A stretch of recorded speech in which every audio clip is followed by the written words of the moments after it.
बेकसूर था ईरान और बेकसूर है ईरान। अब सबूत आ गया है। हमला करने वाले और हमला रचने वाले जो साजिशकर्ता हैं अपने मुंह से मादरजात हग रहे हैं कि हाँ ईरान के पास हमें दिख रहा है कि ऐसा कुछ नहीं था जिससे चलिए आईएई का बयान दिखाता हूं। ये देखिए, आईएईए के चीफ ने इस सुअर की जात ने जिसने इजराइल को कहा और जानकारी शेयर करी कि ईरान परमाणु बना रहा है, इस सुअर की जात आईएईए के चीफ ने सफेद जानवर ने कहा है, बिल्कुल लेटेस्ट बयान है कि हमारे पास कोई ऐसा सबूत नहीं है जिससे हम ये बता सकें और सबूत दे सके कि ईरान परमाणु बना रहा था। यानी किसी के पास कोई सबूत ही नहीं है कि ईरान परमाणु बना रहा था। बाकी नेतन्याहू वो गंदी नाली का कीड़ा है। हालांकि अंधभक्तों से तो बुरा नहीं है, अंधभक्त तो इससे भी बुरे हैं, अभी उनकी भी बजाएंगे, पहले आगे देखते हैं। अबे अंधभक्त तुम क्या कर रहे हो? तुम्हारा बाप तो उखाड़ नहीं पाया पाकिस्तान का कुछ। कैसे हजरात? आज 1 बजे डोनाल्ड ट्रंप अंधभक्तों के दूसरे पापा, मेरे दो बाप, मेरे दो बाप, यही करते हैं अंधभक्त। मैं तो कहता हूं 2 भी कम है इनके लिए तो। अबे भाई इजराइल के नेतन्याहू को भी तो बाप बना रखा ना, तो ऐसे करो, मेरा 3 बाप, मेरा 3 बाप। इनकी जिंदगी झंड है। सुनो, अपने पापा को बोलो ना ये क्या हो रहा है। इनका दूसरा बाप, आण भक्तों का दूसरा बाप डोनाल्ड ट्रंप पाकिस्तान के आर्मी चीफ के साथ, रिपोर्ट ये है, आर्मी चीफ के साथ आज 1 बजे लंच करने वाला है। दोस्तों ये समय अमेरिका का है। अमेरिका के समय 1 बजे लंच आसिम मुनीर के साथ किया जाएगा। हिंदुस्तान टाइम्स में फ्रंट पर छपा है। और ये जितने भी अणुए हैं ये भाई साहब बस इजराइल। अबे भाई जाके अपने बाप को बोलो, भारत के साथ तो लंच किया नहीं गया।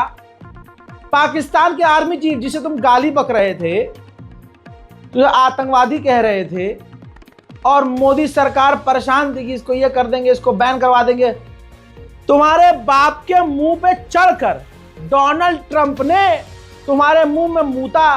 कैसे? पाकिस्तान को लोन दिलवाया, आईएमएफ से, वर्ल्ड बैंक से, दूसरे देशों से खूब कर्जा दिलवाया जंग के दौरान, ऑपरेशन सिंदूर के दौरान। उसके बाद डोनाल्ड ट्रंप ने बरना मर्तबा रिपीट कर दिया कि ये जंग हमने रुकवाई है, मैंने रुकवाई है जी। इनके अब्बा में इतना दम नहीं कि डोनाल्ड ट्रंप का विरोध कर सके, हाँ भाई ये आपने ये बात झूठ बोली है। और इन पेशाब पियाओं में इतना दम नहीं कि ट्रंप के खिलाफ ये प्रदर्शन कर सके। ये इनकी औकात है। ईरान इजराइल पे बोल रहे हैं, अबे जाओ यार, गाय का ताजा एकदम जाके पेशाब पियो डायरेक्ट। ऐसे मूत रही हो गाय और मुंह लगा, हाँ बढ़िया करके पियो यार, यहीं तक रहो ना यार, नंगे हो रहे हो। आईए ने क्या बोल दिया? ईरान परमाणु नहीं बना रहा था, हमारे पास सबूत ही नहीं है। अब जो अंधभक्तों का तीसरा बाप है, मेरा 3 बाप, मेरा 3 बाप, CNN ने, अमेरिका के ही न्यूज चैनल ने एक्सपोज किया है। यह अंधभक्तों का तीसरा बाप नेतन्याहू 1996 से हर बार बोलता आया है, ईरान 4 सालों में परमाणु बना लेगा, ईरान 5 सालों में परमाणु बना लेगा, ईरान 3 महीने में परमाणु बना लेगा, ईरान 10 महीने में परमाणु, ईरान 2 हफ्ते में परमाणु। हाँ दोस्तों, अमेरिका के CNN ने वीडियो जारी किया है। आइए मैं एक छोटा सा अंश दिखाता हूं जो आपको CNN वीडियो दिखा रहा है। वो वीडियो कब का है नेतन्याहू का, उस पर तारीख भी चल रही है, सन भी चल रहा है, देखिए। The deadline for attaining this goal is getting extremely close. And Iran, by the way, is also outpacing Iraq in the development of ballistic missile systems that they hope will reach the eastern seaboard of the United States within 15 years. By next spring, at most, by next summer, at current enrichment rates, they will have finished the medium enrichment and move on to the final stage. From there, it's only a few months, possibly a few weeks, before they get enough enriched uranium for the first bomb. ये देखिए 2012 तक आपको दिखाया, ये देखिए 2015 में भी उसने ये बोला कि भाई कुछ हफ्ते में, कुछ महीने में ईरान न्यूक्लियर बना लेगा। इसी तरह से अक्टूबर के महीने में 2015 में यूएन के अंदर कहा नेतन्याहू ने कि कुछ दिनों में ईरान न्यूक्लियर हासिल कर लेगा। अब आप देख सकते हैं जून 2025 को, 13 जून को उसने लास्ट बोला कि भैया ईरान जो है परमाणु बना सकता है कुछ हफ्तों में। ये CNN का वीडियो है, यानी CNN ने सबूत दुनिया को दिया है कि ये आदमी नेतन्याहू 1996 से 2025 तक बार बार ये कहता रहा ईरान परमाणु बना सकता है, परमाणु बनाने वाला है, परमाणु बना लिया है। यानी अमेरिका की मीडिया भी इस बात को दिखा रही है कि नेतन्याहू झूठा है। आइए अब बात करते हैं जंग की। इमाम हुसैन यूनिवर्सिटी जो तेहरान में है, इजराइल ने हमला किया है। ये देखिए, कहा जा रहा है कि तेहरान में ये एक बहुत बड़ी यूनिवर्सिटी थी, इमाम हुसैन यूनिवर्सिटी तबाह हो चुकी है, बहुत बड़ा नुकसान पहुंचा है। और इजराइल की औकात आपको पता है, सिविलियंस पर हमला करना, हॉस्पिटल पर हमला करना, स्कूल पर हमला करना, विश्वविद्यालयों पर हमला करना, मेडिकल संस्थानों को तबाह करना, ये उसका काम। तेहरान, इस्फहान, कोम, मशहद, इन तमाम जगहों पर पूरी रात रुक रुक कर हमले किए हैं। हाँ, ये कहना सही नहीं होगा कि इजराइल ने बहुत बड़े हमले किए हैं। कल रात जो गुजरी रात है उसमें भी ठहर ठहर के कुछ कुछ हमले इजराइल ने किए हैं, जैसे ये।